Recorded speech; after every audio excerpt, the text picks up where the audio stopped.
पिछले एक हफ्ते में 1.5 से 2 रुपए किलो के भाव बढ़ गए। हम कोई टाइम में 17 रुपए किलो खाते थे, आज 40 रुपए किलो हो गई है, तो इसमें तो जीना ही मतलब दुश्वार हो गया है। 2 महीने में 20% तक बढ़ चुके हैं दाम, लेकिन चीनी की कड़वाहट यही नहीं थमने वाली है। हो जाइए तैयार, आगे और महंगी हो सकती है चीनी। फिलहाल 40 रुपए किलो के भाव बिक रही चीनी आने वाले दिनों में 50 रुपए किलो तक बिक सकती है। शुगर 50 रुपए तक जाएंगे। गन्ना कारखाने मिल को कम पड़ सकता है और इसी कारण गन्ने का जो भाव है वो बढ़ सकता है और शुगर का भी रेट बढ़ सकता है।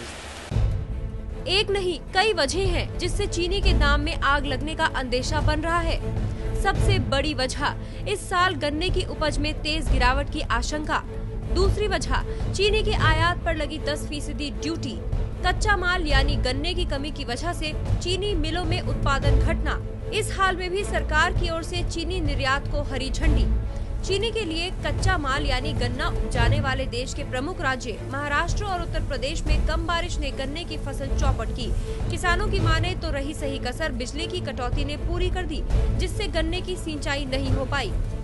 सूखा होने के कारण गन्ने की जो ग्रोथ होनी चाहिए वो ग्रोथ नहीं हो पाई है, क्योंकि हमारे महाराष्ट्र के कोऑपरेटिव मिनिस्टर ने बताया है कि पिछले साल से 40% टन लक्ष्य मीट्रिक टन गन्ने का प्रोडक्शन कम होगा। कहाँ है? हाँ, खेतों में कहाँ है बताओ? अजी बस आधा ही निकलेगा। अब जब 40 निकलेगा तो 20 ही निकलेगा। खेत खत्म हो गए।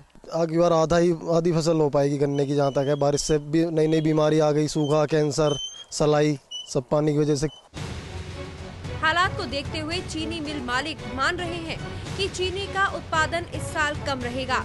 चीनी मिलों की संस्था इस्मा के मुताबिक 2011-12 में देश में 255 लाख टन चीनी का उत्पादन हुआ है, लेकिन अक्टूबर से शुरू होने वाले सीजन में कुल उत्पादन घटकर 245 लाख टन रहने की आशंका है।